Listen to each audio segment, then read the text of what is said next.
प्रस्तुत है मुंशी प्रेमचंद जी के द्वारा लिखी हुई कहानी सुहाग का शव। मध्य प्रदेश के एक पहाड़ी गांव में एक छोटे से घर की छत पर एक युवक मानो संध्या की निस्तब्धता में लीन बैठा था। सामने चंद्रमा के मलिन प्रकाश में उदी पर्वतमालाएं अनंत के स्वप्न की भांति गंभीर, रहस्यमय, संगीतमय और मनोहर मालूम होती थीं। उन पहाड़ियों के नीचे जलधारा की एक रौप्य रेखा ऐसी मालूम होती थी मानो उन पर्वतों का समस्त संगीत, समस्त गांधीर्य, संपूर्ण रहस्य इसी उज्जवल प्रवाह में लीन हो गया हो। युवक की वेशभूषा से प्रकट होता था कि उसकी दशा बहुत संपन्न नहीं है। हाँ, उसके मुख से तेज और मनस्विता झलक रही थी। उसकी आंखों पर ऐनक न थी, न मूछें मुड़ी हुई थी, न बाल संवरे हुए थे, कलाई पर घड़ी न थी, यहाँ तक कि कोट के जेब में फाउंटेन पेन भी न था। या तो वह सिद्धांतों का प्रेमी था या आडंबरों का शत्रु। युवक विचारों में मौन उसी पर्वतमाला की ओर देख रहा था कि सहसा बादल की गरज से एक भयंकर ध्वनि सुनाई दी। नदी का मधुर गान उस भीषण नाद में डूब गया। मानो उस भयंकर नाद ने पर्वतों को भी हिला दिया है, मानो पर्वतों में कोई घोर संग्राम छिड़ गया है। यह रेलगाड़ी थी जो नदी के ऊपर बने हुए पुल से चली आ रही थी। एक युवती कमरे से निकलकर छत पर आई और बोली, आज अभी से गाड़ी आ गई? इसे भी आज ही बैर निभाना था। युवक ने युवती का हाथ पकड़कर कहा, प्रिय, मेरा जी चाहता है मैं कहीं न जाऊं। मैंने निश्चय कर लिया है। मैंने तुम्हारी खातिर से हामी भर ली थी, पर अब जाने की इच्छा नहीं होती। 3 साल कैसे कटेंगे? युवती ने कातर स्वर में कहा, 3 साल के वियोग के बाद फिर तो जीवन पर्यंत कोई बाधा न खड़ी होगी। एक बार जो निश्चय कर लिया है उसे पूरा कर ही डालो। अनंत सुख की आशा में मैं सारे कष्ट झेल लूंगी। यह कहते हुए युवती जलपान लाने के बहाने से भीतर चली गई।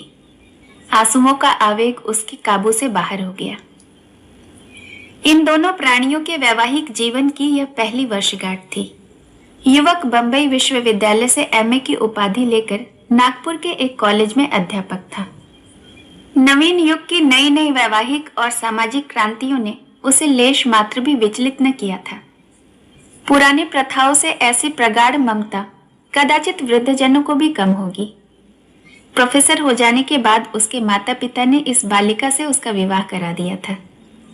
प्रथानुसार ही उस आंख मिचौली के खेल में उन्हें प्रेम का रत्न मिल गया। केवल छुट्टियों में यहाँ पहली गाड़ी से आता और आखिरी गाड़ी से जाता। ये 2-4 दिन मीठे स्वप्न के समान कट जाते थे। दोनों बालकों की भांति रो रो कर विदा होते। इसी कोठे पर खड़ी होकर वह उसको देखा करती, जब तक निर्दयी पहाड़ियां उसे आड़ में न कर लेती। पर अभी साल भी तो न गुजरने पाया था कि वियोग ने अपना षड्यंत्र रचना शुरू कर दिया। केशव को विदेश जाकर शिक्षा पूरी करने के लिए वृत्ति मिल गई। मित्रों ने बधाइयां दी। किसके ऐसे भाग्य हैं जिसे बिना मांगे सौभाग्य निर्माण का ऐसा अवसर प्राप्त हो। केशव बहुत प्रसन्न था। वह इसी दुविधा में पड़ा हुआ घर आया। माता पिता और अन्य संबंधियों ने इस यात्रा का घोर विरोध किया। नगर में जितनी बधाइयां मिली, यहाँ उससे कहीं अधिक बाधाएं मिली। किंतु सुभद्रा की उच्चाकांक्षाओं की सीमा न थी। वह कदाचित केशव को इंद्रासन पर बैठा हुआ देखना चाहती थी। उसके सामने तब भी वही पति सेवा का आदर्श होता था। वह तब भी उसके सिर में तेल डालेगी, उसकी धोती छाटेगी, उसके पांव दबाएगी और उसके लिए पंखा झलेगी। उपासक की महत्वाकांक्षा उपास्य के ही प्रति होती है। वह उसको सोने की मंदिर बनवाएगा, उसके सिंहासन को रत्नों से सजाएगा, स्वर्ग से पुष्प लाकर भेंट करेगा, पर वह स्वयं वही उपासक ही रहेगा। जटा के स्थान पर मुकुट या कौपिन की जगह पीतांबर की लालसा उसे कभी नहीं सताती। सुभद्रा ने उस वक्त तक दम न लिया जब तक केशव ने विलायत जाने का वादा न कर लिया। माता पिता ने उसे कलंकनी और न जाने क्या क्या कहा, पर अंत में सब सहमत हो गए। सारी तैयारियां हो गई। स्टेशन समीप ही था। यहाँ गाड़ी देर तक खड़ी रहती थी। स्टेशनों के समीपस्थ गांव के निवासियों के लिए गाड़ी का आना शत्रु का धावा नहीं, मित्र का पदार्पण है। गाड़ी आ गई। सुभद्रा जलपान बनाकर पति का हाथ धुलाने आई थी। इस समय केशव की प्रेम कातर आपत्ति ने उसे एक क्षण के लिए विचलित कर दिया। हाँ, कौन जानता है 3 साल में क्या हो जाए। मन में एक आवेश उठा। कह दूं, प्यारे मत जाओ, थोड़े ही खाएंगे, मोटा ही पहनेंगे, रो रो कर दिन तो न काटेंगे। कभी केशव के आने में 1 आध महीना लग जाता तो वह विकल हो जाया करती थी। यही जी चाहता कि उड़कर उनके पास पहुंच जाऊं। फिर ये निर्दयी 3 वर्ष कैसे कटेंगे। लेकिन उसने कठोरता से इन निराशाजनक भावों को ठुकरा दिया और कांपते हुए कंठ से बोली, जी तो मेरा भी यही चाहता है। जब 3 साल का अनुमान करती हूँ तो एक कल्प सा मालूम होता है, लेकिन जब विलायत में तुम्हारे सम्मान और आदर का ध्यान करती हूँ तो ये 3 साल 3 दिन से मालूम होते हैं। तुम तो जहाज में पहुंचते ही मुझे भूल जाओगे। नए नए दृश्य तुम्हारे मनोरंजन के लिए आ खड़े होंगे। यूरोप पहुंचकर विद्वानों की संगत में तुम्हें घर की याद भी ना आएगी। मुझे तो रोने के सिवाय और कोई धंधा ही नहीं है। यही स्मृतियां ही मेरे जीवन का आधार होंगी। लेकिन क्या करूं, जीवन की भोग लालसा तो नहीं मानती। फिर जिस वियोग का अंत जीवन की सारी विभूतियां अपने साथ लाएगा, वह वास्तव में तपस्या ही है। तपस्या के बिना तो वरदान नहीं मिलता। केशव को भी अब ज्ञात हुआ कि क्षणिक मोह के आवेश में सौभाग्य निर्माण का ऐसा अच्छा अवसर त्याग देना मूर्खता है। खड़े होकर बोले, रोना धोना मत, नहीं तो मेरा जी न लगेगा। सुभद्रा ने उसका हाथ पकड़कर हृदय से लगाते हुए उनके मुख की ओर सजल नेत्रों से देखा और बोली, पत्र बराबर भेजते रहना। सुभद्रा ने फिर आंखों में आंसू भरे हुए मुस्कुराकर कहा, देखना विलायती मिसों के जाल में न फंस जाना। केशव फिर चारपाई पर बैठ गया और बोला, तुम्हें यह संदेह है तो लो, मैं नहीं जाऊंगा। सुभद्रा ने उसके गले में बाहें डालकर विश्वासपूर्ण दृष्टि से देखा और बोली, मैं तो दिल लगी कर रही थी। अगर इंद्रलोक की अप्सरा भी आ जाए तो आंखें उठाकर न देखो। ब्रह्मा ने ऐसी दूसरी सृष्टि ही नहीं की। बीच में कोई छुट्टी मिले तो एक बार जरूर चले आना। नहीं प्रिय, बीच में शायद छुट्टी न मिलेगी, मगर जो मैंने सुना कि तुम रो रो कर घुली जाती हो और दाना पानी छोड़ दिया है तो मैं अवश्य चलाऊंगा। ये फूल जरा भी कुमलाने न पाए। दोनों गले मिलकर विदा हो गए। बाहर संबंधियों और मित्रों का एक समूह खड़ा था। केशव ने बड़ों के चरण छुए, छोटों को गले लगाया और स्टेशन की ओर चले। मित्रगण स्टेशन तक पहुंचाने गए। एक क्षण में गाड़ी यात्री को लेकर चल दी। उधर केशव गाड़ी में बैठा हुआ पहाड़ियों की बहार देख रहा था। इधर सुभद्रा भूमि पर पड़ी सिसकियां भर रही थी। दिन गुजरने लगे, उसी तरह जैसे बीमार के दिन कटते हैं। दिन पहाड़, रात काली बला। रात भर मनाती कि किसी तरह भोर हो, भोर होते मनाती कि किसी तरह शाम हो। मैके गई कि वहां जी बहलेगा। 10-5 दिन परिवर्तन का कुछ असर हुआ, फिर उससे भी बुरी दशा हुई। भागकर ससुराल चली आई। रोगी करवट बदलकर आराम का अनुभव करता है। पहले 5-6 महीने तक तो केशव के पत्र 15वें दिन पर बराबर मिलते रहे। उसमें वियोग के दुख कम, नए नए दृश्यों का वर्णन अधिक होता था। पर सुभद्रा संतुष्ट थी। पत्र लिखती तो विरह व्यथा के सिवाय उसे और कुछ सूझता ही नहीं था। कभी कभी जब जी बेचैन होता तो पछताती कि व्यर्थ जाने दिया, कहीं एक दिन मर जाऊं तो उनके दर्शन भी न हो। लेकिन 6ठे महीने से पत्रों में भी विलंब होने लगा। कई महीने तक तो 1 महीने में 1 पत्र आता रहा, फिर वह भी बंद हो गया। सुभद्रा के 4-6 पत्र पहुंच जाते तो 1 पत्र आता, वह भी बेदिली से लिखा हुआ, काम की अधिकता और समय के अभाव के रोने से भरा हुआ। एक वाक्य भी ऐसा नहीं जिससे हृदय को शांति हो, जो टपकते हुए दिल पर मरहम रख सके। हाँ, आदि से अंत तक प्रिय शब्द का नाम ही नहीं। सुधा अधीर हो उठी। उसने यूरोप यात्रा का निश्चय कर लिया। वह सारे कष्ट सह लेगी, सिर पर जो कुछ पड़ेगी सब सह लेगी। केशव को आंखों से देखती रहेगी। वह इस बात को उनसे गुप्त रखेगी, उनकी कठिनाइयों को और न बढ़ाएगी, उनसे बोलेगी भी नहीं, केवल उन्हें कभी कभी आंख भर देख लेगी। यही उसकी शांति के लिए काफी होगा। उसे क्या मालूम था कि उसका केशव अब उसका रहा ही नहीं, वह अब एक दूसरी ही कामिनी के प्रेम का भिखारी है। सुभद्रा कई दिनों तक इस प्रस्ताव को मन में रखे हुए सेती रही। उसे किसी प्रकार की शंका न होती थी। समाचार पत्रों के पढ़ते रहने से उसे समुद्री यात्रा का हाल मालूम होता रहता था। एक दिन उसने अपने सास ससुर के पास अपना निश्चय प्रकट किया। उन लोगों ने बहुत समझाया, रोकने की बहुत चेष्टा की, लेकिन सुभद्रा ने अपना हठ न छोड़ा। आखिर जब लोगों ने देखा कि यह किसी तरह नहीं मानती, तो राजी हो गए। मैके वाले समझाकर हार गए। कुछ रुपए उसने स्वयं जमा करके रखे थे, कुछ ससुराल में मिले। माँ बाप ने भी मदद की। रास्ते के खर्च की चिंता न रही। इंग्लैंड पहुंचकर वह क्या करेगी इसका अभी उसने कुछ निश्चय नहीं किया था। वह इतना ही जानती थी कि परिश्रम करने वालों को रोटियों की कमी नहीं रहती। विदा होते समय सास और ससुर दोनों स्टेशन तक आए। जब गाड़ी ने सीटी दी तो सुभद्रा ने उनके हाथ जोड़कर कहा, मेरे जाने का समाचार वहां न लिखिएगा, नहीं तो उन्हें चिंता होगी और पढ़ने में उनका जी न लगेगा। ससुर ने आश्वासन दिया। गाड़ी चल दी। लंदन के उस हिस्से में जहां इस समृद्धि के समय भी दरिद्रता का राज्य है, ऊपर के एक छोटे से कमरे में सुभद्रा एक कुर्सी पर बैठी है। उसे यहाँ आए 1 महीना हो गया। यात्रा के पहले उसके मन में जितनी शंकाएं थीं, सभी शांत होती जा रही हैं। बंबई बंदर में जहाज पर जगह पाने का प्रश्न बड़ी आसानी से हल हो गया। वह अकेली औरत न थी जो यूरोप जा रही हो। 5-6 स्त्रियां और भी उसी जहाज से जा रही थीं। सुभद्रा को न जगह मिलने में कोई कठिनाई हुई, न मार्ग में। यहाँ पहुंचकर और स्त्रियों से संग छूट गया। कोई किसी विद्यालय में चली गई, 2-3 अपने पतियों के पास चली गई जो यहाँ पहले आ गए थे।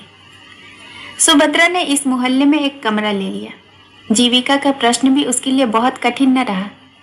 जिन महिलाओं के साथ वह आई थी उनमें कई उच्च अधिकारियों की पत्नियां थीं। कई अच्छे अच्छे अंग्रेज घरानों से उनका परिचय था। सुभद्रा को 2 महिलाओं को भारतीय संगीत और हिंदी भाषा सिखाने का काम मिल गया। शेष समय में वह कई भारतीय महिलाओं के कपड़े सीने का काम कर लेती है। केशव का निवास स्थान यहाँ से निकट है, इसलिए सुभद्रा ने इस मोहल्ले को पसंद किया है। कल ही केशव उसे दिखाई दिया था। ओह, उन्हें बस से उतरते देख उसका चित्त कितना आतुर हो उठा था। मन में यही आता कि दौड़कर उनके गले से लिपट जाए और पूछे, क्यों जी, तुम यहाँ आते ही बदल गए? याद है तुमने चलते समय क्या क्या वादे किए थे? उसने बड़ी मुश्किल से अपने आप को रोका। तब से इस वक्त तक मानो उसे नशा सा छाया हुआ था। वह उनके इतने समीप है, चाहे तो रोज उन्हें देख सकती है, उनकी बातें सुन सकती है, हाँ, स्पर्श तक कर सकती है। अब यह उससे भागकर कहाँ जाएंगे? उनके पत्रों की अब उसे क्या चिंता? कुछ दिनों के बाद संभव है कि वह उनके होटल के नौकरों से जो चाहे पूछ सकती है। संध्या हो गई है। धुएं में बिजली की लालटेनें रोती आंखों की भांति ज्योतिहीन सी हो रही थीं। गली में स्त्री पुरुष सैर करने जा रहे थे। सुभद्रा सोचने लगी, इन लोगों को आमोद से कितना प्रेम है, मानो किसी को चिंता ही नहीं, मानो सभी संपन्न है। जब भी ये लोग इतने एकाग्र होकर सब काम कर सकते हैं। जिस समय जो काम करना है जी जान से करते हैं। खेलने की उमंग है तो काम करने की भी उतनी ही उमंग है। और एक हम है कि न हंसते हैं न रोते हैं, मौन बने बैठे रहते हैं। स्फूर्ति का कहीं नाम ही नहीं। काम तो सारे दिन करते हैं, भोजन करने की भी फुर्सत नहीं मिलती, पर वास्तव में चौथाई समय भी अपने काम में मन नहीं लगाते। केवल काम करने का बहाना करते हैं। मालूम होता है जाति प्राण शून्य हो गई है। सहसा उसने केशव को जाते देखा। हाँ, वह केशव ही था। कुर्सी से उठकर बारामदे में चली आई। प्रबल इच्छा हुई कि जाकर उनके गले से लिपट जाए। उसने अगर अपराध किया है तो उन्हीं के कारण तो। यदि वह बराबर पत्र लिखते जाते तो वह आती ही क्यों? लेकिन केशव के साथ यह युवती कौन है? अरे, केशव उसका हाथ पकड़े हुए हैं। दोनों मुस्कुरा मुस्कुरा कर बातें करते जाते हैं। यह युवती कौन है? सुभद्रा ने ध्यान से देखा। युवती का रंग सांवला था। वह भारतीय बालिका थी। उसका पहनावा भारतीय था। इससे ज्यादा सुभद्रा को और कुछ दिखाई न दिया। उसने तुरंत जूते पहने, द्वार बंद किया और एक क्षण में गली में आ पहुंची। केशव अब दिखाई न देता था, पर वह जिधर गया था उधर ही वह बड़ी तेजी से लपकती हुई चली जाती है। यह युवती कौन है? वह उन दोनों की बातें सुनना चाहती थी, उस युवती को देखना चाहती थी। उसके पांव इतने तेज से उठ रहे थे मानो दौड़ रही हो, पर इतनी जल्दी दोनों कहाँ अदृश्य हो गए? अब तक उसे उन लोगों के समीप पहुंच जाना चाहिए था। शायद दोनों किसी बस पर जा बैठे हों। अब वह गली समाप्त करके एक चौड़ी सड़क पर आ पहुंची थी। दोनों तरफ बड़ी जगमगाती हुई दुकानें थीं, जिनमें संसार की विभूतियां गर्व से फूल उठी थीं। कदम कदम पर होटल और रेस्टोरेंट थे। सुभद्रा दोनों ओर नेत्रों से ताकती, पग पग पर भ्रांति के कारण मचलती कितनी दूर निकल गई है, कुछ खबर नहीं। फिर उसने सोचा, यूं कहां तक चली जाऊंगी, कौन जाने किधर चले गए। चलकर फिर अपने बारामदे से देखूं, आखिर इधर से गए हैं तो इधर से ही तो लौटेंगे। यह ख्याल आते ही वह घूम पड़ी और उसी तरह दौड़ती हुई अपने स्थान की ओर चली। जब वह वहां पहुंची तो 12 बज गए थे और इतनी देर उसे चलते ही गुजरा। एक क्षण भी उसने कहीं विश्राम नहीं किया। वह ऊपर पहुंची तो गृह स्वामिनी ने कहा, तुम्हारे लिए बड़ी देर से भोजन रखा हुआ है। सुभद्रा ने भोजन अपने कमरे में मंगवा लिया, पर खाने की सुध किसे थी? वह उसी बारामदे में उसी तरफ टकटकी लगाए खड़ी थी जिधर से केशव गया था। 1 बज गया, 2 बजा, फिर भी केशव नहीं लौटा। उसने मन में कहा, वह किसी दूसरे मार्ग से चले गए होंगे। मेरा यहाँ खड़ा रहना व्यर्थ है, चलूं, सो ही रहूं। लेकिन फिर ख्याल आ गया, कहीं आ न रहे हो। मालूम नहीं उसे कब नींद लग गई। दूसरे दिन प्रातः सुभद्रा अपने काम पर जाने के लिए तैयार हो रही थी कि एक युवती रेशमी साड़ी पहने आकर खड़ी हो गई और मुस्कुराकर बोली, क्षमा कीजिएगा, मैंने बहुत सवेरे आपको कष्ट दिया। आप तो कहीं जाने के लिए तैयार मालूम होती हैं। सुभद्रा ने एक कुर्सी बढ़ाते हुए कहा, हाँ, एक काम से बाहर जा रही थी। आपकी क्या सेवा कर सकती हूँ? यह कहते हुए सुभद्रा ने स्त्री को ऊपर सिर से पांव तक उसे आलोचनात्मक दृष्टि से देखा, जिससे स्त्रियां ही दूसरी स्त्रियों को देख सकती है। सौंदर्य की किसी भी परिभाषा से उसे सुंदरी न कहा जा सकता था। उसका रंग सांवला था, मुंह कुछ चौड़ा, नाक कुछ चिपटी, कद भी छोटा और शरीर भी स्थूल था। आंखों पर ऐनक लगी हुई थी, लेकिन इन सब कारणों के होते हुए भी उसमें कुछ ऐसी बात थी जो आंखों को अपनी ओर खींच लेती थी। उसकी वाणी इतनी मधुर, इतनी संयमित और इतनी विनम्र थी कि जान पड़ता था कि किसी देवी का वरदान हो। एक एक अंग से प्रतिमा विकीर्ण हो रही थी।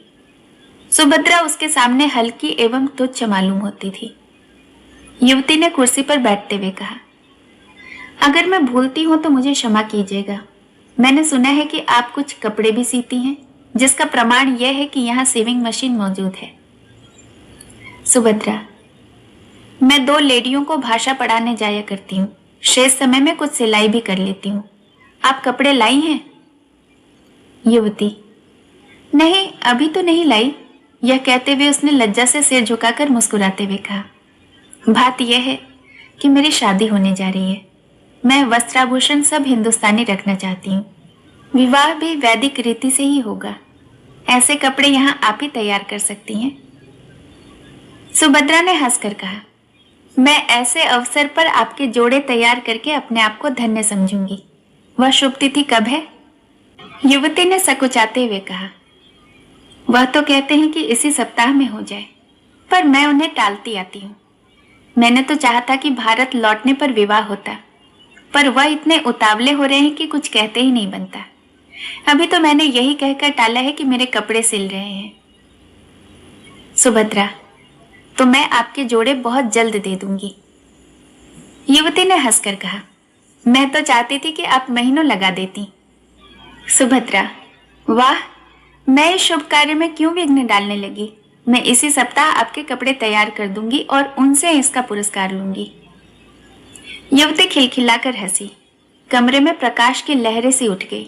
बोली, इसके लिए तो पुरस्कार वही देंगे और बड़ी खुशी से देंगे और तुम्हारे कृतज्ञ भी होंगे। मैंने प्रतिज्ञा की थी कि विवाह के बंधन में न पड़ूंगी, पर उन्होंने मेरी प्रतिज्ञा तोड़ दी। अब मुझे मालूम हो रहा है कि प्रेम की बेड़ियां कितनी आनंदमयी होती हैं। तुम तो अभी हाल में ही आई हो, तुम्हारे पति भी तो साथ होंगे। सुभद्रा ने बहाना किया। बोली, वह इस समय जर्मनी में है, संगीत से उन्हें बहुत प्रेम है, संगीत ही अध्ययन करने के लिए वहां गए हैं। तुम भी संगीत जानती हो? बहुत थोड़ा। केशव को भी संगीत से बहुत प्रेम है। केशव का नाम सुनकर सुभद्रा को ऐसा मालूम हुआ जैसे बिच्छू ने काट लिया हो। वह चौंक पड़ी।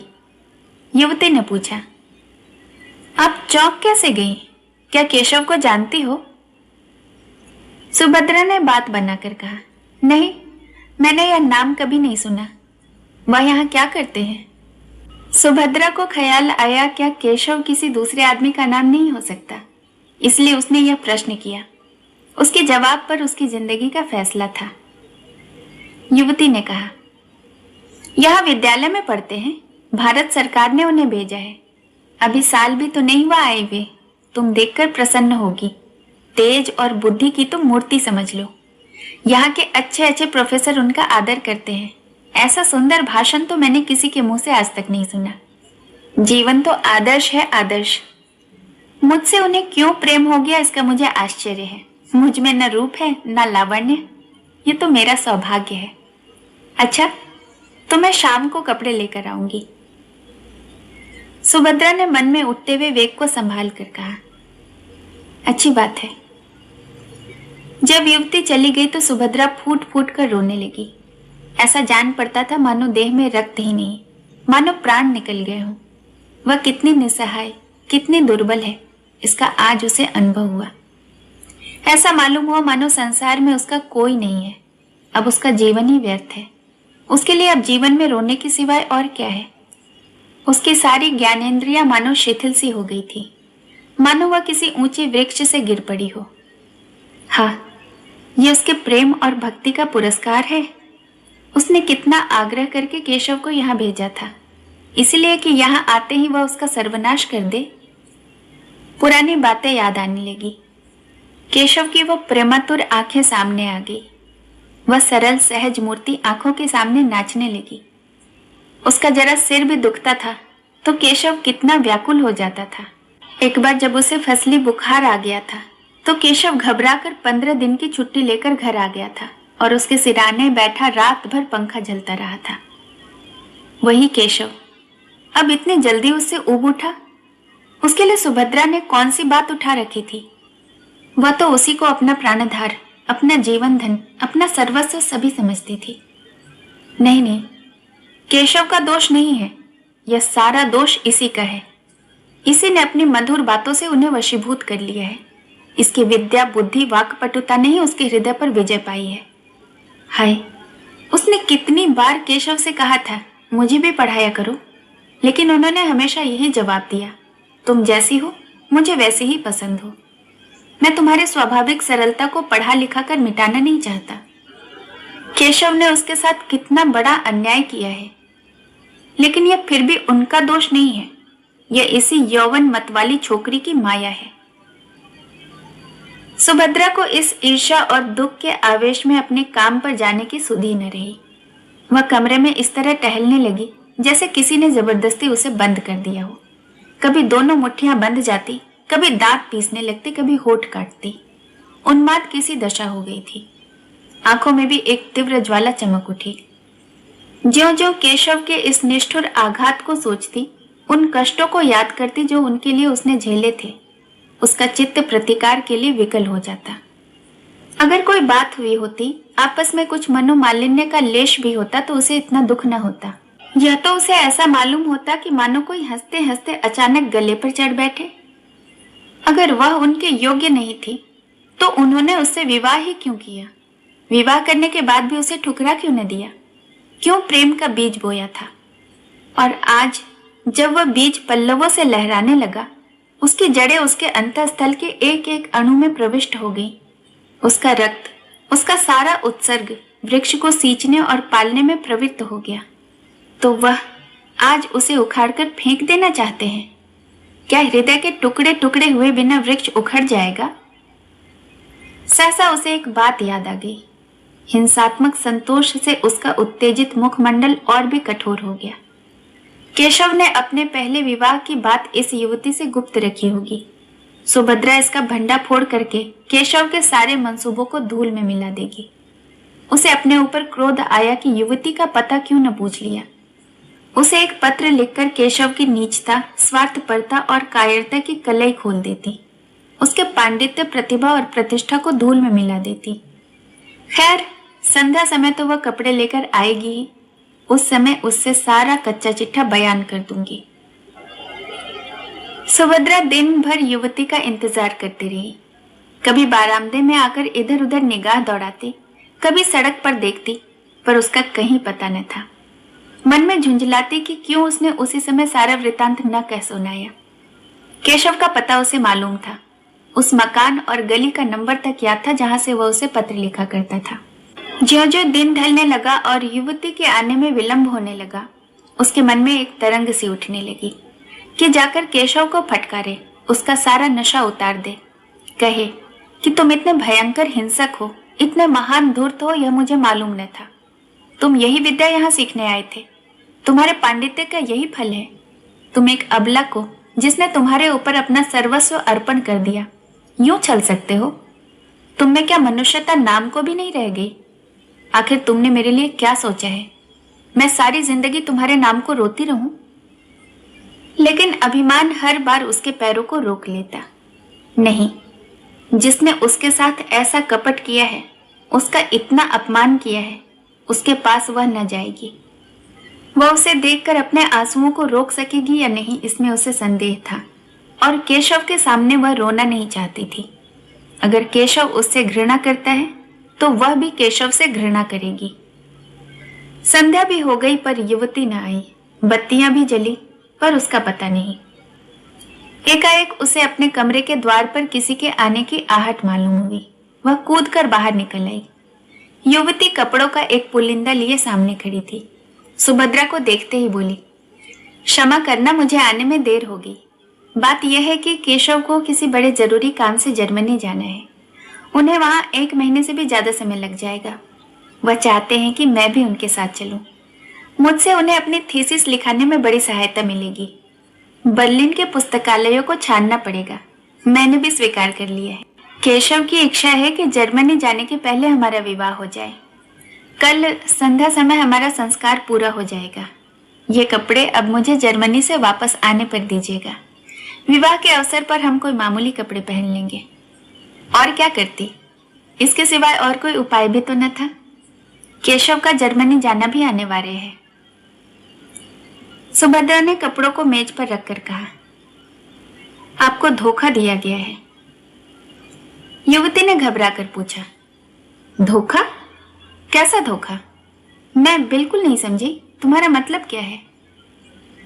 सुभद्रा ने संकोच के आवरण को हटाने की चेष्टा करते हुए कहा, केशव तुम्हें धोखा देकर तुमसे विवाह करना चाहता है। केशव ऐसा आदमी नहीं है जो किसी को धोखा दे। क्या तुम केशव को जानती हो?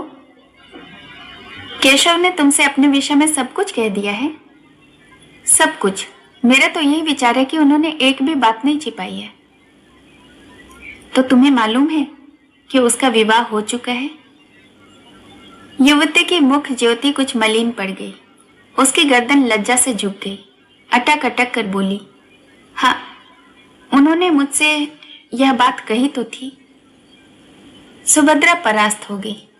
घृणा सूचक नेत्रों से देखती हुई बोली, यह जानते हुए भी तुम केशव से विवाह करने पर तैयार हो?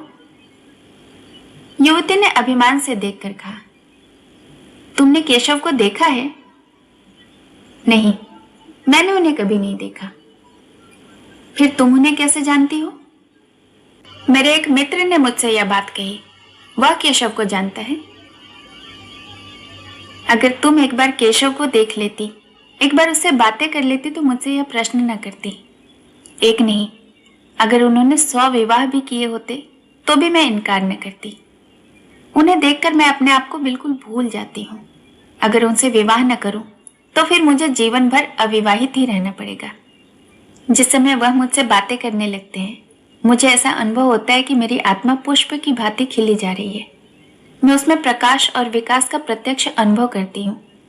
दुनिया चाहे जितना भी हंसे, चाहे जितनी निंदा करे, मैं केशव को अब नहीं छोड़ सकती। उनका विवाह हो चुका है, यह सत्य है, पर उस स्त्री से उनका मन कभी नहीं मिला। यथार्थ में उनका विवाह तो कभी हुआ ही नहीं। वह तो कोई साधारण अर्ध शिक्षिता बालिका है। तुम ही सोचो, केशव जैसा विद्वान, उदार चेता, मनस्वी पुरुष एक ऐसी बालिका के साथ कैसे प्रसन्न रह सकता है? तुम्हें कल मेरे विवाह में चलना पड़ेगा। सुभद्रा का चेहरा तमतमाया जा रहा था। केशव ने उसे इतने काले रंगों में रंगा है, यह सोचकर उसका रक्त खौल रहा था। जी मैं आता था इसी क्षण उसको दुत्कार दूं, लेकिन उसके मन में कुछ और ही मंसूबे पैदा होने लगे थे। उसने गंभीर पर उदासीन भाव से पूछा, केशव ने उस स्त्री से इस विषय में कुछ कहा नहीं? युवती ने तत्परता से कहा, घर पहुंचने पर वह उससे केवल यह कह देंगे कि हम और तुम अब स्त्री और पुरुष के जैसे नहीं रह सकते। उसके भरण पोषण का वह उसके इच्छानुसार प्रबंध कर देंगे। इसके सिवाय वह और क्या कर सकते हैं? हिंदू नीति में तो पति पत्नी में विच्छेद नहीं हो सकता, पर केवल स्त्री को पूर्ण रीति से स्वाधीन कर देने के विचार से वह ईसाई या मुसलमान होने पर भी तैयार है। वह तो अभी से उसे इस आशय में एक पत्र लिखने जा रहे थे, पर मैंने ही रोक लिया। मुझे उस अभागिन पर बड़ी दया आती है। मैं तो यहाँ तक तैयार हूँ कि अगर इच्छा हो तो वह हमारे साथ ही रह ले। मैं उसे अपनी बहन समझूंगी, किंतु केशव इससे सहमत ही नहीं होते। सुभद्रा ने व्यंग से कहा, रोटी कपड़ा देने को तो तैयार ही है, स्त्री को इसके सिवाय और क्या चाहिए? युवती ने व्यंग्य की कुछ परवाह न करके कहा, तो मुझे लौटने पर कपड़े तैयार मिलेंगे ना? सुभद्रा, हाँ मिल जाएंगे। युवती, तो कल तुम संध्या समय आओगी? सुभद्रा, नहीं, खेद है, अवकाश नहीं है। युवती ने कुछ न कहा, चली गई। सुभद्रा कितना ही चाहती थी कि समस्या पर शांत चित्त होकर विचार करे, पर हृदय में मानो ज्वाला सी दहक रही थी। केशव के लिए वह अपने प्राणों का कोई मूल्य नहीं समझती थी। वही केशव उसे पैरों से ठुकरा रहा था।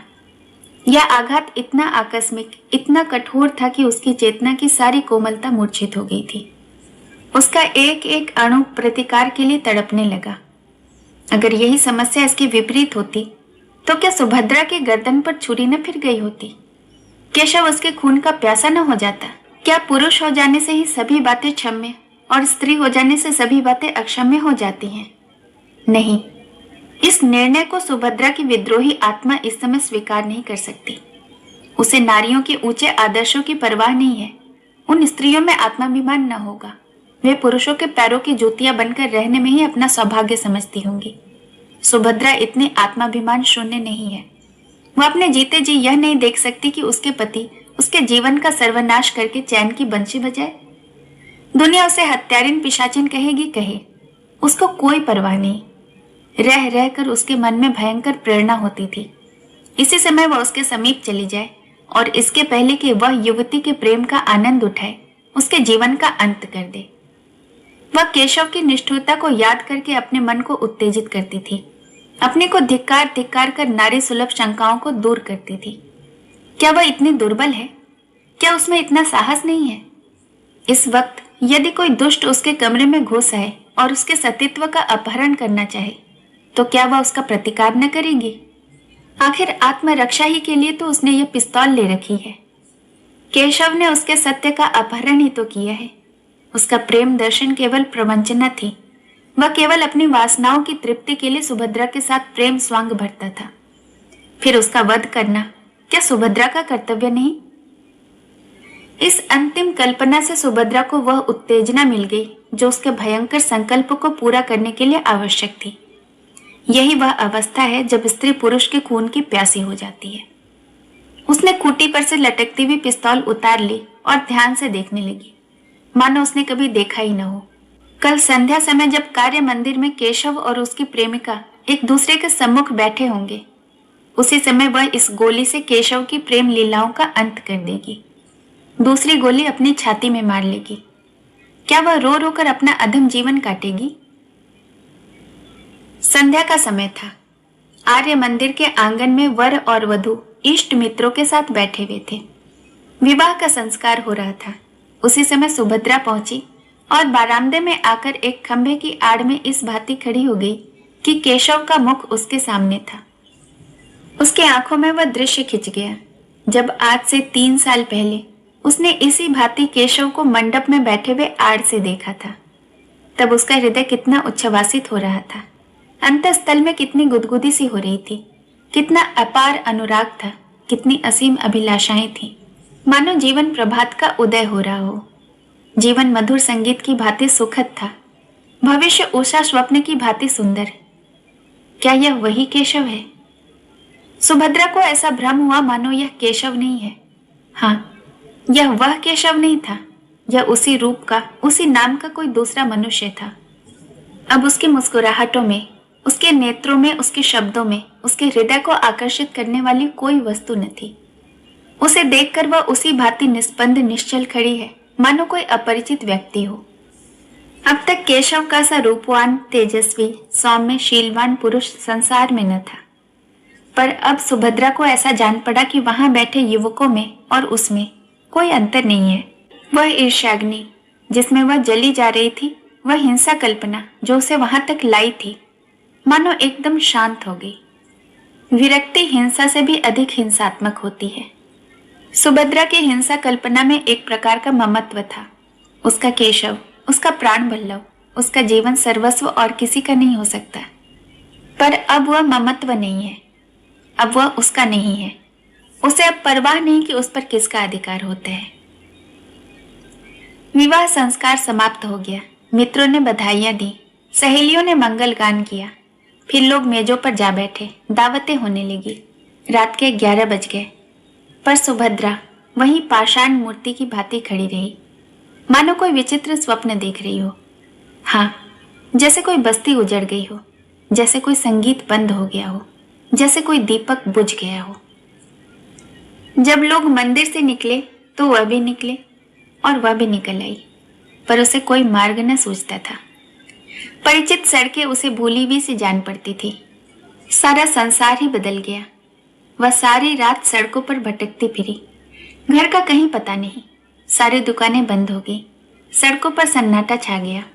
फिर भी वह अपना घर ढूंढती हुई चली जा रही थी। हाय, क्या इसी भांति उसे जीवन पथ पर भी भटकना पड़ेगा? सहसा एक पुलिसमैन ने पुकारा, मैडम तुम कहां जा रही हो? सुभद्रा ने ठिठक कर कहा, कहीं नहीं। तुम्हारा स्थान कहाँ है? मेरा स्थान? हाँ, तुम्हारा स्थान कहाँ है? मैं तुम्हें बड़ी देर से इधर उधर भटकते देख रहा हूं। कौन से स्ट्रीट में रहती हो? सुभद्रा को उस स्ट्रीट का नाम तक याद न था। तुम्हें अपने स्ट्रीट का नाम तक याद नहीं? भूल गई, याद नहीं आता। सहसा उसकी दृष्टि सामने के एक साइन बोर्ड की तरफ उठी। ओह, यह तो उसी की स्ट्रीट है। उसने सिर उठाकर इधर उधर देखा। सामने ही उसका डेरा था और इसी गली में, अपने ही घर के सामने, न जाने कितनी देर से वह चक्कर लगा रही थी। अभी प्रातः काल ही था कि युवती सुभद्रा के कमरे में पहुंची। वह उसी के कपड़े सी रही थी। उसका सारा तन मन कपड़ों में लगा हुआ था। कोई युवती इतनी एकाग्रचित होकर अपना श्रृंगार भी न करती होगी। न जाने उससे कौन सा पुरस्कार लेना चाहती थी।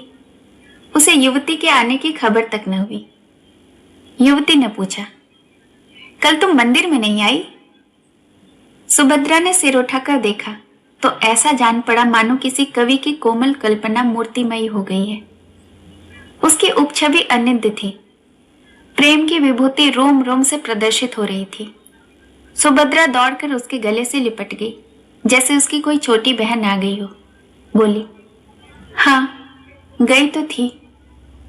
मैंने तुम्हें देखा नहीं। हाँ, मैं अलग थी। केशव को देखा? हाँ, देखा।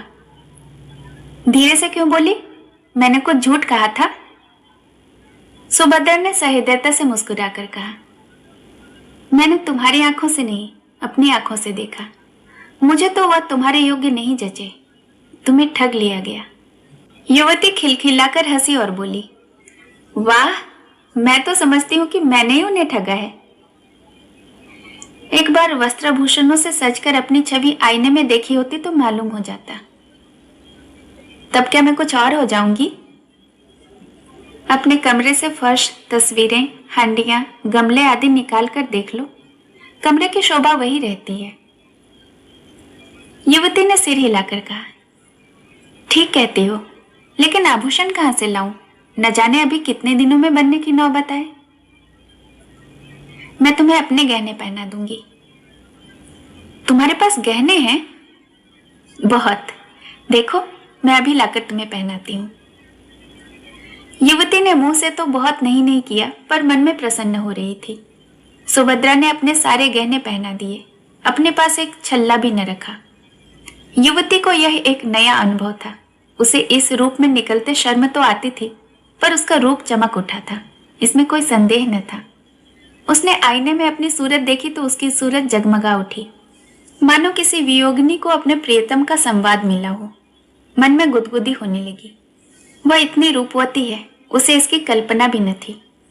कहीं केशव उसे इस रूप में देख लेते, वह आकांक्षा उसके मन में उदय हुई, पर कहे कैसे? कुछ देर बाद लज्जा से सिर झुकाकर बोली, केशव मुझे इस रूप में देखेंगे तो बहुत हंसेंगे। सुभद्रा, हंसेंगे नहीं, बल्लैयां लेंगे, आंखें खुल जाएंगी। तुम आज इसी रूप में उनके पास जाना। युवती ने चकित होकर कहा, सच? आप इसकी अनुमति देती हैं? सुभद्रा ने कहा, बड़े हर्ष से। तुम्हें संदेह न होगा? बिल्कुल नहीं। और जो मैं 2-4 दिन पहने रहूं? तुम 2-4 महीने पहने रहो, आखिर पड़े ही तो हैं। तुम भी मेरे साथ चलो। नहीं, मुझे अवकाश नहीं। अच्छा, लो मेरे घर का पता नोट कर लो। हाँ, लिख दो, शायद कभी आऊं। एक क्षण में युवती वहां से चली गई। सुभद्रा अपनी खिड़की पर उसे इस भांति प्रसन्न मुख खड़ी देखती रही, मानो उसकी छोटी बहन हो। ईर्ष्या या द्वेष का लेश मात्र भी उसके मन में न था। मुश्किल से 1 घंटा गुजरा होगा कि युवती लौट कर बोली, सुभद्रा, क्षमा करना, मैं तुम्हारा बहुत समय खराब कर रही हूं। केशव बाहर खड़े हैं, बुला लूं? एक क्षण के लिए, केवल एक क्षण के लिए सुभद्रा कुछ घबरा गई। उसने जल्दी से उठकर मेज पर पड़ी हुई चीजें इधर उधर हटा दी, कपड़े करीने से रख दिए। उसने जल्दी से अपने उलझे हुए बाल संवारे, फिर उदासीन भाव से मुस्कुराकर बोली, उन्हें तुमने क्यों कष्ट दिया? जाओ, बुला लाओ। 1 मिनट में केशव ने कमरे में कदम रखा और चौंक कर पीछे हट गए, मानो पांव जल गया हो। मुंह से एक चीख निकल गई। सुभद्रा गंभीर, शांत, निश्चल अपनी जगह पर खड़ी रही, फिर हाथ बढ़ाकर बोली, मानो किसी अपरिचित व्यक्ति से बोल रही थी, आइए मिस्टर केशव, मैं आपको ऐसे सुशील, ऐसी सुंदरी, ऐसी विदुषी रमणी पाने की बधाई देती हूं। केशव के मुख पर हवाइयां उड़ रही थी। वह पथभ्रष्ट सा बना खड़ा था। लज्जा और ग्लानि से उसके चेहरे पर एक रंग आता था, एक रंग जाता था। यह बात एक दिन होने वाली थी अवश्य, पर इस तरह अचानक उसकी भेंट सुभद्रा से होगी, इसका उसे स्वप्न में भी गुमान न था। सुभद्रा से यह बात वह कैसे कहेगा, इसको उसने खूब सोच लिया था। उसके आक्षेपों का उत्तर भी सोच लिया था। पत्र के शब्द तक मन में अंकित कर लिए थे। ये सारी तैयारियां धरी रह गईं और सुभद्रा से साक्षात हो गया। सुभद्रा उसे देखकर जरा भी नहीं चौंकी। उसके मुख पर आश्चर्य, घबराहट या दुख का एक चिन्ह भी न दिखाई दिया। उसने उसी भांति उससे बात की, मानो वह कोई अजनबी हो। यहाँ कब आई, कैसे आई, क्यों आई, कैसे गुजर करती है, यह और इस तरह के असंख्य प्रश्न पूछने के लिए केशव का चित्त चंचल हो उठा। उसने सोचा था कि सुभद्रा उसे धिक्कारेगी, विष खाने की धमकी देगी, निष्ठुर, निर्दय और न जाने क्या क्या कहेगी। इन सब आपदाओं के लिए वह तैयार था, पर इस आकस्मिक मिलन, इस गर्वयुक्त उपेक्षा के लिए वह तैयार न था। वह प्रेम व्रत धारिणी सुभद्रा इतनी कठोर, इतनी हृदय शून्य हो गई है। अवश्य ही यह सारी बातें इसे पहले से मालूम हो चुकी है।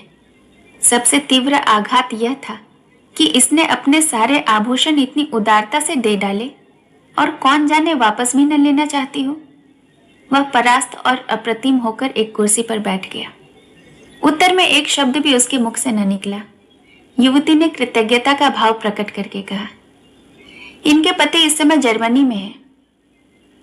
केशव ने आंखें फाड़कर देखा पर कुछ बोल न सका।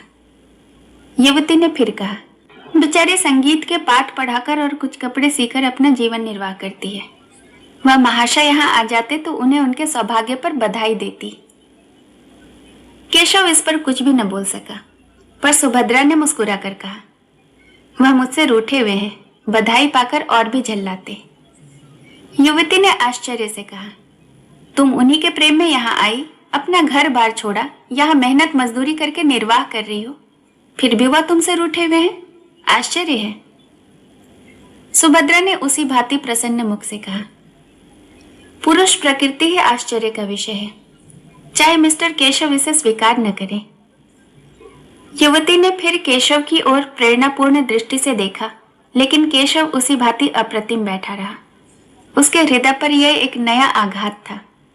युवती ने उसे चुप देखकर उसकी तरफ से सफाई दी। केशव स्त्री और पुरुष दोनों को समान ही अधिकार देना चाहते हैं। केशव डूब रहा था। तिनके का सहारा पाकर उसकी हिम्मत बंध गई। बोला, विवाह एक प्रकार का समझौता है, दोनों पक्षों को अधिकार है उसे जब चाहे तोड़ दे। युवती ने हामी भरी। सभ्य समाज में यह आंदोलन बड़े जोरों पर है। सुभद्रा ने शंका की, किसी समझौते को तोड़ने के लिए कोई कारण भी तो होना चाहिए। केशव ने भावों की लाठी का सहारा लेकर कहा, जब इसका अनुभव हो जाए कि हम इस बंधन से मुक्त होकर अधिक सुखी हो सकते हैं, तो यही कारण काफी है। स्त्री को यदि मालूम हो जाए कि वह दूसरे पुरुष के साथ। सुभद्रा ने बात काट कर कहा, क्षमा कीजिएगा मिस्टर केशव, मुझ में इतनी बुद्धि ही नहीं कि इस विषय पर आपसे बहस कर सकूं। आदर्श समझौता वही है जो जीवन पर्यंत रहे। मैं भारत की नहीं कहती, वहां तो स्त्री पुरुष की लौंडी है। मैं इंग्लैंड की कहती हूँ। यहाँ भी कितनी ही औरतों से मेरी बातचीत हुई है, वे तलाकों की बढ़ती हुई संख्या को देखकर खुश नहीं होती। विवाह का सबसे ऊंचा आदर्श उसकी पवित्रता और स्थिरता है। पुरुषों ने सदैव इस आदर्श को तोड़ा है और स्त्रियों ने निभाया है। अब पुरुषों का अन्याय स्त्रियों को किस ओर ले जाएगा यह नहीं कह सकती। इस गंभीर और संयत कथन ने विवाद का अंत कर दिया। सुभद्रा ने चाय मंगवाई। तीनों आदमियों ने पी। केशव पूछना चाहता था कि अभी आप यहाँ कितने दिनों तक रहेंगी, लेकिन पूछ न सका। वह यहाँ 15 मिनट रहा, लेकिन विचारों में डूबा हुआ। चलते समय उससे न रहा गया, पूछ ही बैठा, अभी आप यहाँ कितने दिनों तक और रहेंगी? सुभद्रा ने जमीन की ओर ताकते हुए कहा, कह नहीं सकती। कोई जरूरत हो तो मुझे याद कीजिएगा। इस आश्वासन के लिए आपको धन्यवाद। केशव सारे दिन बेचैन रहा। सुभद्रा उसकी आंखों में फिरती रही। सुभद्रा की बातें उसके कानों में गूंजती रही। अब उसे इसमें कोई संदेह न था कि उसी के प्रेम में सुभद्रा यहाँ आई थी। सारी परिस्थिति उसकी समझ में आ गई। उस भीषण त्याग का अनुमान करके उसके रोए खड़े हो गए। यहाँ सुभद्रा ने क्या क्या कष्ट झेले होंगे, कैसी कैसी यातनाएं सही होंगी, सब उसी के कारण। वह उस पर भार न बनना चाहती थी, इसीलिए तो उसने अपने आने की सूचना तक उसे न दी। अगर उसे पहले मालूम होता कि सुभद्रा यहाँ आ गई है, तो कदाचित उसे उस युवती की ओर इतना आकर्षण ही न होता। चौकीदार के सामने चोर को घर में घुसने का साहस नहीं होता। सुभद्रा को देखकर उसकी कर्तव्य चेतना जागृत हो गई। उसके पैरों पर गिरकर उससे क्षमा मांगने के लिए उसका मन अधीर हो उठा। वह उसके मुंह से सारा वृतांत सुनेगा। यह मौन उपेक्षा उसके लिए कितने असहाय थी। दिन तो केशव ने किसी तरह काटा, लेकिन जो ही रात के 10 बजे वह सुभद्रा से मिलने चला। युवती ने पूछा, कहाँ जाते हो? केशव ने बूट का लेस बांधते हुए कहा, जरा एक प्रोफेसर से मिलना है, इस वक्त आने का वादा कर चुका हूं। जल्द आना? बहुत जल्द आऊंगा। केशव घर से निकला तो उसके मन में कितनी ही विचार तरंगे उठने लगी। कहीं सुभद्रा मिलने से इनकार कर दे तो? नहीं, ऐसा नहीं हो सकता। वह इतनी अनुदार नहीं है। हाँ, यह हो सकता है कि वह अपने विषय में कुछ न कहे। उसे शांत करने के लिए उसने एक कृपा की कल्पना कर डाली। ऐसा बीमार था कि बचने की आशा न थी। उर्मिला ने ऐसी तन्मय होकर उसकी सेवा शुश्रूषा की कि उसे उससे प्रेम हो गया। कथा का सुभद्रा पर जो असर पड़ेगा उसके विषय में केशव को कोई संदेह न था। परिस्थिति का बोध होने पर वो उसे क्षमा कर देगी, लेकिन इसका फल क्या होगा? क्या वह दोनों के साथ एक सा प्रेम कर सकता है? सुभद्रा को देख लेने के बाद उर्मिला को शायद उसके साथ रहने में आपत्ति हो। हाँ, यह देखना है कि सुभद्रा भी इसे स्वीकार करती है कि नहीं। उसने जिस उपेक्षा का परिचय दिया है, उसे देखते हुए तो उसके मान में संदेह ही जान पड़ता है। मगर वह उसे मनाएगा, उसकी विनती करेगा, उसके पैरों पर पड़ जाएगा और अंत में उसे मना करके ही छोड़ेगा। सुभद्रा से प्रेम और अनुराग का नया प्रमाण पाकर वह मानो एक कठोर निद्रा से जाग उठा। उसे अब अनुभव हो रहा था कि सुभद्रा के लिए उसके हृदय में जो स्थान है वह खाली पड़ा हुआ है। उर्मिला उस स्थान पर अपना आधिपत्य नहीं जमा सकती। अब उसे ज्ञात हुआ कि उर्मिला के प्रति उसका प्रेम केवल वह तृष्णा थी जो स्वादयुक्त पदार्थों को देखकर ही उत्पन्न होती है। वह सच्ची क्षुधा न थी। अब फिर उसे सरल सामान्य भोजन की इच्छा हो रही थी। विलासिनी उर्मिला कभी इतना त्याग कर सकती है, इसमें उसे संदेह था। सुभद्रा के घर के निकट पहुंचकर केशव का मन कुछ कातर होने लगा, लेकिन उसने जी कड़ा करके जीने पर कदम रखा और एक क्षण में सुभद्रा के द्वार पर जा पहुंचा। लेकिन कमरे का द्वार बंद था, अंदर भी प्रकाश न था। अवश्य ही वह कहीं गई है या आती ही होगी। तब तक उसने बारामदे में टहलने का ही निश्चय किया। सहसा मालकिन आती हुई दिखाई दी। केशव ने बढ़कर पूछा, आप बता सकती हैं यह महिला कहाँ गई है? मालकिन ने उसे सर से पांव तक देखकर कहा, वह तो आज यहां से चली गई। केशव ने हकपका कर पूछा, चली गई? कहाँ चली गई? यह तो मुझे कुछ नहीं बतलाया। कब गई? वह तो दोपहर को ही चली गई। अपना असबाब लेकर गई? असबाब किसके लिए छोड़ जाती? हाँ, एक छोटा सा पैकेट अपनी सहेली के लिए छोड़ गई है। उस पर मिसेज केशव लिखा हुआ है। मुझसे कहा था यदि वह आ जाए तो उन्हें दे देना, नहीं तो डाक से भेज देना। केशव को अपना हृदय इस तरह बैठता हुआ मालूम हुआ जैसे सूर्य का अस्त होना। एक गहरी सांस लेकर बोला, आप मुझे वह पैकेट दिखा सकती हैं? केशव मेरा ही नाम है। मालकिन ने मुस्कुरा कर कहा, मिसेस केशव को आपत्ति तो न होगी? तो फिर मैं उन्हें बुला लाऊं? हाँ, उचित तो यही जान पड़ता है। बहुत दूर जाना पड़ेगा। केशव कुछ ठिठकता हुआ जीने की ओर चला तो मालकिन ने कहा, मैं समझती हूँ आप इसे ले ही जाइए, व्यर्थ आपको क्यों दौड़ाऊं। मगर कल मेरे पास रसीद भेज दीजिएगा, शायद उसकी जरूरत पड़े। यह कहते हुए उसने एक छोटा सा पैकेट लाकर केशव को दे दिया। केशव पैकेट लेकर इस तरह भागा मानो कोई चोर भागा जा रहा हो। इस पैकेट में क्या है यह जानने के लिए उसका हृदय व्याकुल हुआ जा रहा था। उसे इतना विलंब असहाय था कि उसे अपने स्थान पर जाकर खोले। समीप ही एक पार्क था, वहां जाकर उसने बिजली के प्रकाश में उस पैकेट को खोल डाला। उस समय उसके हाथ कांप रहे थे और हृदय इतने वेग से धड़क रहा था मानो किसी बंधु की बीमारी के समाचार के बाद पत्र मिला हो। पैकेट का खुलना था कि केशव की आंखों से आंसुओं की झड़ी लग गई। उसमें एक पीले रंग की साड़ी थी, एक छोटी सी सिंदूर की डिबिया और एक केशव का फोटो चित्र के साथ एक लिफाफा भी था। केशव ने उसे खोलकर पढ़ा। उसमें लिखा था, बहन, मैं जाती हूँ। यह मेरे सुहाग का शव है। इसे टेम्स नदी में विसर्जित कर देना। तुम्ही लोगों के हाथों यह संस्कार भी हो जाए तो अच्छा। तुम्हारी सुभद्रा। केशव मर्माहत सा पत्र हाथ में लिए वहीं घास पर लेट गया और फूट फूट कर रोने लगा। आप सुन रहे थे मुंशी प्रेमचंद जी के द्वारा लिखी हुई कहानी सुहाग का शव। कहानी में अंत तक मेरे साथ बने रहने के लिए आपका बहुत बहुत धन्यवाद।